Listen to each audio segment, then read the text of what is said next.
stade yo nayijemo ariko umukino ku ishuri uri umwana ibije byose ubu ufite amaraso ashyushye wumva ibintu byose wabijyamo. Yose twakinaga futu narakinaga na volley najyaga nyikina. Challenge nkuko yari bivuga, challenge ya mbere niyo kuvuga ngo kuba ndi umudamu ugiye kuri position bwa mbere ngomba gukora ibishoboka byose singira ikinanira kugira ngo twerekane n'aya mindset y'abagabo yo kumva ngo hari ibyagenewe abagabo oya n'abashiki bacu barabishoboye.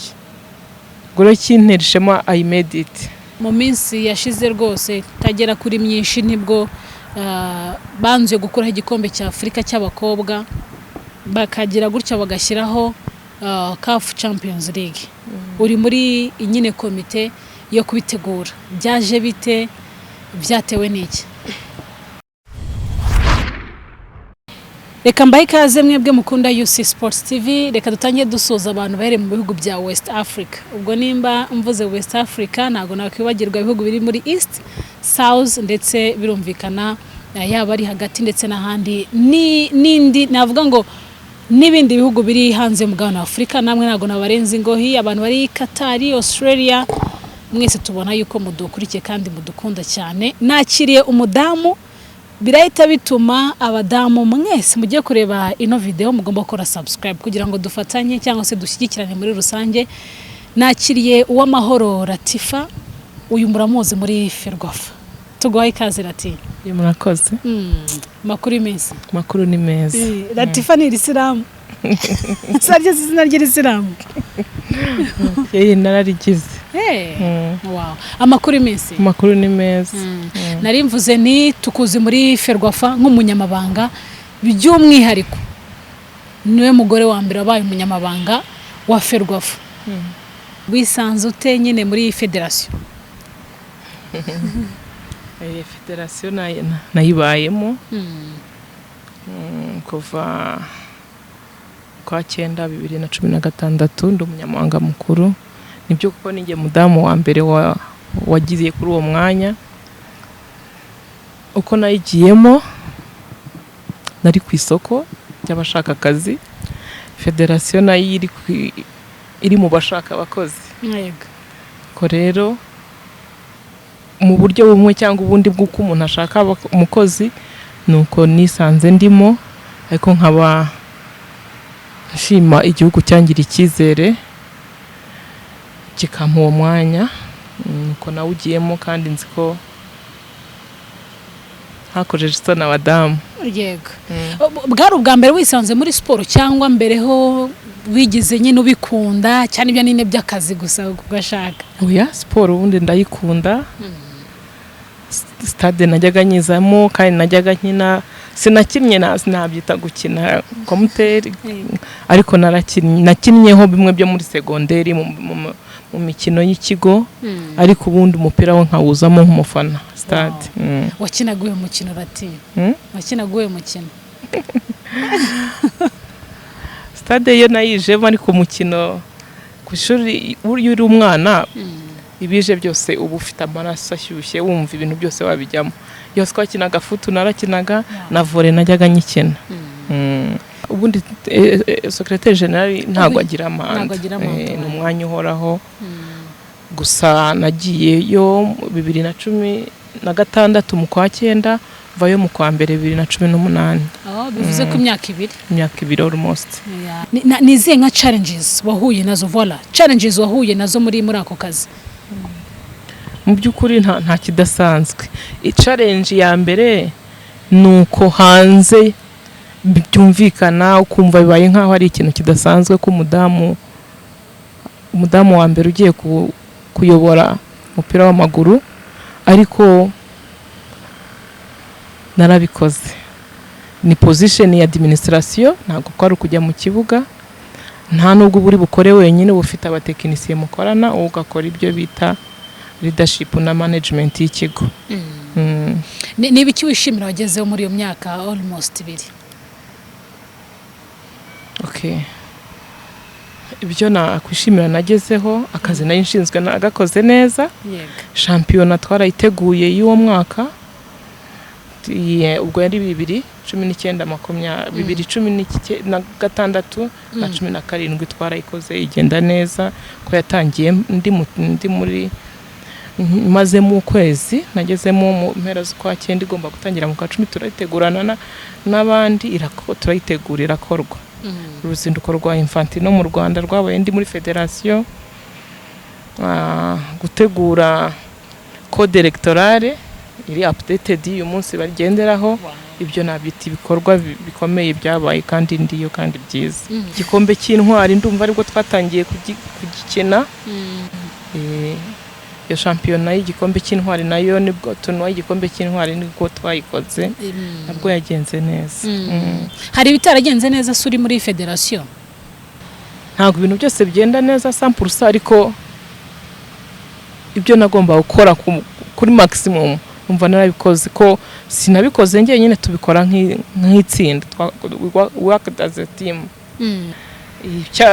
byavuzwe byinshi nuko baza buriya mudamu aturutse he ko adasanzwe azwi ako ama interview ya president wa federation yarayibishubije ntago nje gukina ntago nayo kubanzwi mu mupira ko sinakinaga mu kibuga narinjwe nkuje nkufite skills za management and administration kujera nk'ibyo bintu wabishobojwe n'iki madame Lati kujera nyine wenda nk'abavuga batyo ariko ugakomeza ugakora ni iki byagufashije iyo ufite confidence iyo wumva wiyizeye ibindi bivugura bireka ukavuga ngo ibikorwa byivugire ntutakaze focus ubundi ugakora ukamenya ngo inshingano bagushinze wazikoze ubundi ibindi ukabyima amatwi akenshi iyo umudamu afite nk'iyo position abenshi baravuga bati champion abadamu agiye kwizamura ubwo turuvuga nyine champion y'ikiciro cya mbere mu Rwanda cy'abadamu ndetse n'ikiciro cya kabiri cyaraje aho byari bimeze bite wabisanze ute wabisize ute ikiciro cya mbere cyari gihari ndetse n'icya kabiri nago nabyita ko hari icyo nari bukore gitandukanye na plan yari hari nakomezanyije n'abandi nakoze ibisabwa championnat igihe cyayo cyo gutangira kigatangira of course nta warengana mpari nk'umudamu ariko nta nubwo nanone nari kujya muri nabyita gute muri favoritisme ngo ko ndi umudamu hari icyo ndi bukore kidakwiye gukorwa hanyuma muri icyo gihe nyine uri muri federation nyuma yaho gato nibwo wagiye muri CAF nimba nibeshye ko nabyo by the way reka tubabwire yuko uri muri CAF ubwo muri komite ya women's football wayigiye mukiri muri federation manda ya mbere hanyuma muri CAF wasanze bimeze bite uhabwa nyine ushyirwa muri la komite narabyishimiye na mahirwe nkanjye nka Latifah ko nk'umunyarwanda nk'igihugu ni icyizere igihugu kiba cyagiriwe ko mu bihugu birenze 20 biba muri Afrika 50 na bingahe u Rwanda rukabona position ni ishema ku gihugu ni ishema ku munyarwandakazi hanyuma muri CAF muri komite urimo y'umupira w'abari n'abategarugori navuga yuko nimba ntibeshye ushobora kubona nitabire igikombe cya Afrika cy'abadamu harya ni cyari ryari 2018 cyabereye mu Nigeria muri Ghana wabonye bimeze bite birashoboka hari amahirwe wabonye u Rwanda rwagira amahirwe yo gukina igikombe cya Afrika cy'abadamu mu by'ukuri nibyo nifuza burya biba byiza ko kwitabira irushanwa uvuga ngo nanjye igihugu cyanjye kirahari byashoboka tubiteguye gushyira imbaraga mu bakobwa bacu tukabategura tukabasabira tukabaha more opportunities trainings friendly games bakitegura bakwitabira birashoboka ntago abakobwa bacu ntago bari inyuma cyane gusa bisaba kubiplaninga bigategurwa ukabyihamo nka target hari na benshi reka nkubaza akabazo cyangwa gutinyuka ukigira icyizere tukavuga ngo twabishobora ubu ngubu tuvugana mu minsi yashize rwose tagera kuri myinshi nibwo banzuye gukuraho igikombe cya Afrika cy'abakobwa bakagira gutya bagashyiraho CAF Champions League uri muri nyine komite yo kubitegura byaje bite byatewe n'iki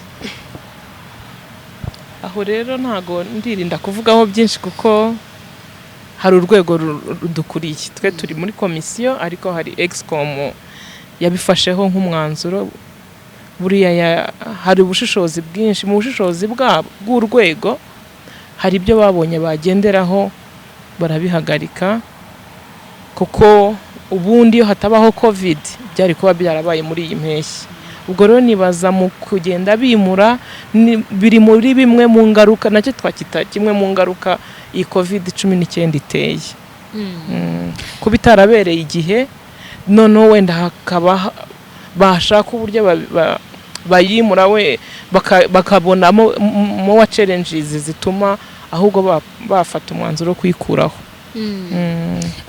formalite muri bari gutekereza ni ihe yuko Champions League yakinwaho y'abakobwa nyine birumvikana birakigwaho principe ya mbere yabaye yo kuvuga tuti birashoboka ko abadamu tubashyigikire tubazamure turenge gukina igikombe cya Afrika cy'abadamu kiba mu myaka 2 ahubwo dutegure na Champions League tugere ikirenge mu cyabasaza bacu mu buryo bwo kuzamura abakobwa ba Afrika bakinnyi umugore wo muri Afrika kuko isanga muri CAF twavuga ko nibikimaze kungukirayo rati bishoboka yuko wanasangiza abanyarwanda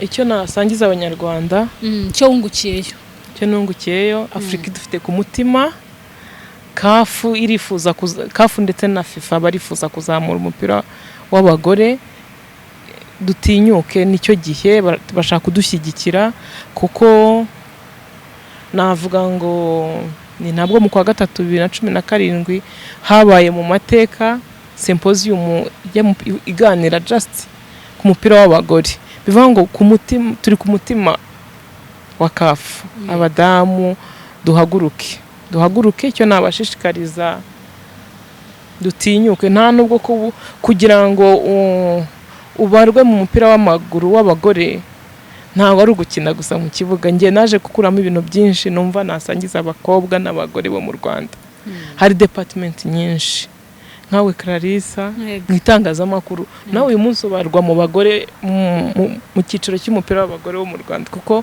urawupromoting hari akantu nakunze muri CAF ubushize ubwo twari muri Ghana nongera muri cya kizere batugirira hari abana iriya umuterankunga wa AFCON witwa Garderi yari yahaye promotion bo mu bihugu bitandukanye byari ibihugu 5 biri francophone babaha iyo ni nka bonus yo kubatembereza kuza guparticipa kuri final ya AFCON cya kizere tugirirwa nk'abanyarwanda baratekereza babura umuntu uri birenge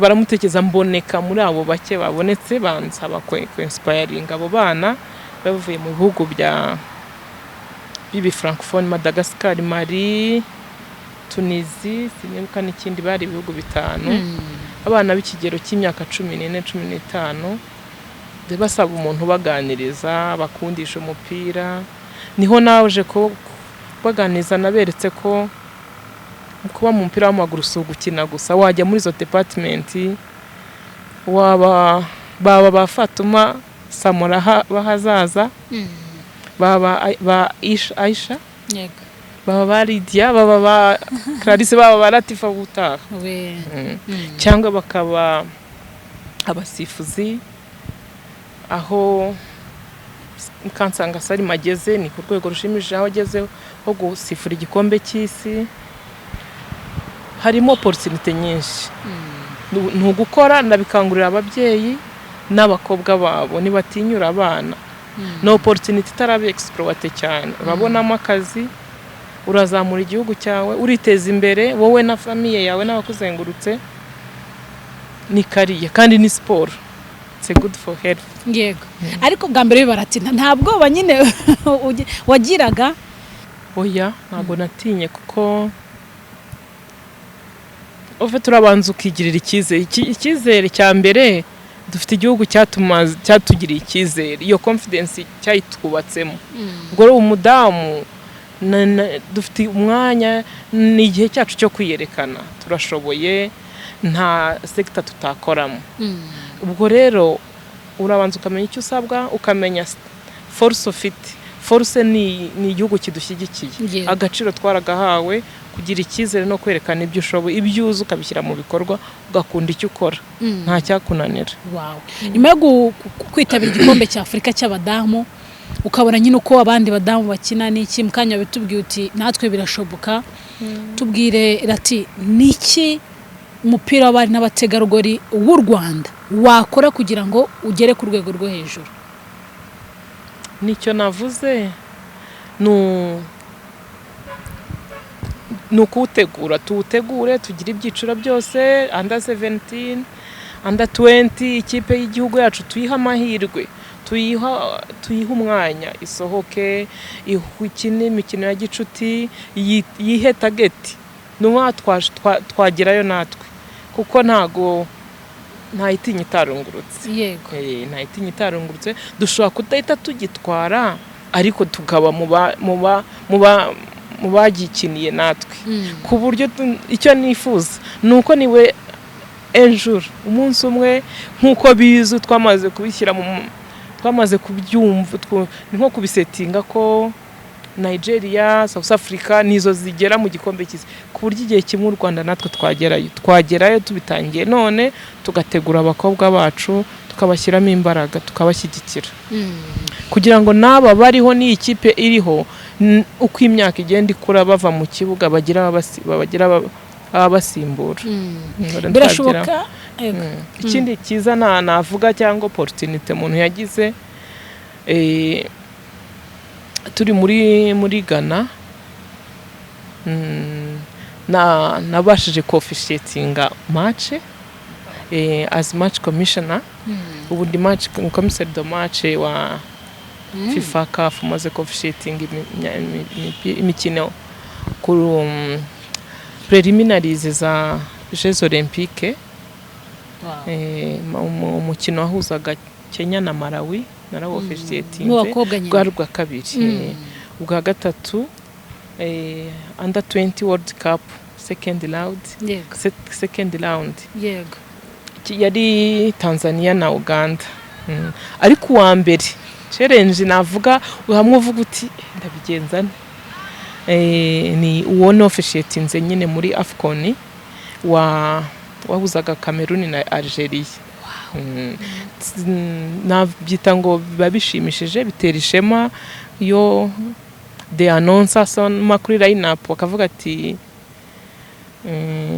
mu ba officials bagasoma igihugu cya, hari gusoma izina, hari gusoma igihugu, cyo gihugu ukora uvuga uti ninkora nabi bitirirwa igihugu cyanjye. Naragakunze na opportunity nakunze. Nyuma yo kuyo-officiatinga mu kwa 9 FIFA nayo inyapointinga ko officiatinga Jeux Olympiques. Narabikunze, na opportunity nziza, niyo mvuga ngo abadamu it's our time to shine, tugaragaze no opportunity dufite. Sure.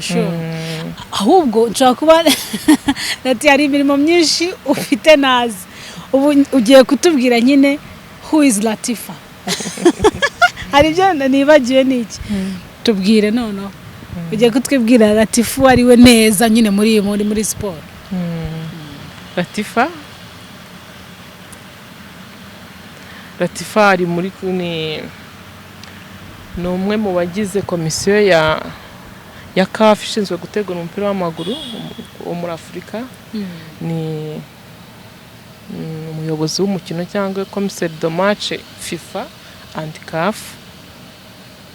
Ni wahoze n'umugore wabaye SG wa mbere mu gihugu cy'u Rwanda. Nibyo.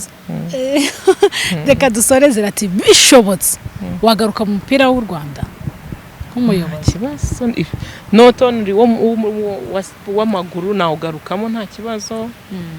Muri siporo muri rusange ni domaine, kandi n'ahandi si ngombwaho, ariko narawukunze ubu nsigaye mbikunda mbirimo kandi biba byiza buryo ukora ikintu gikunda. Nyuma yo kubijyamo urumva nyuma yo kuba muri komisiyo kuba SG nagiye mba promoted niko nabyita, kuba SG kuba ni manda ya kabiri yo muri ya CAF, ukaba uri komiseri de match, komiseri w'umukino. Yego, nabikunze ni byiza mbirimo kandi ndabikomeje. Wow. Reka dusoreze ku butumwa ugiye guha abadamu bakuri iki kiganiro bakunda siporo. Birumvikana bavuga bati ntibishoboka. Birashoboka. Cyo nababwira nuko nta kidashoboka. Amahirwe nakomeje mbivuga, dufite igihugu cy'u Rwanda cyasobanuye gihe umudamu agaciro, cyahaye umudamu agaciro, cyaduhaye umwanya n'igihe cyacu cyo kwitinyuka. Turashoboye, ntacyo tutashobora, ahubwo twitinyuke. Twitinyuke turenge imyumvire. Siporo nayo ni domene nk'izindi, nk'uko izindi sekta zose 30% byatangiye 30% tukayirenga tukazamuka. Umudamu muri siporo arayishoboye. Ikimenyimenyi nuko iyo tugize amahirwe yo kujya hanze turazamuka, nta gusubira hasi. Nuvuga ngo habura gutinyuka no gutera intambwe. Nibaza ko nanjye iyo ntibonayo ngo ntibone nagira amahirwe yo kujyayo, wenda nari kujya numva ntinye nkavuga nabihera he, byagenda gute. Ariko nibaza ko challenge nkuko yahereye bivuga, challenge ya mbere niyo kuvuga ngo kuba ndi umudamu ugiye kuri position bwa mbere ngomba gukora ibishoboka byose singira ikinanira, kugira ngo twerekane n'aya mindset y'abagabo yo kumva ngo hari ibyagenewe abagabo. Oya, n'abasuki bacu barabishoboye. Gure kinterishema I made it. Reka tugushimire cyane Lati, wakoze kwitabira ubutumire bwacu.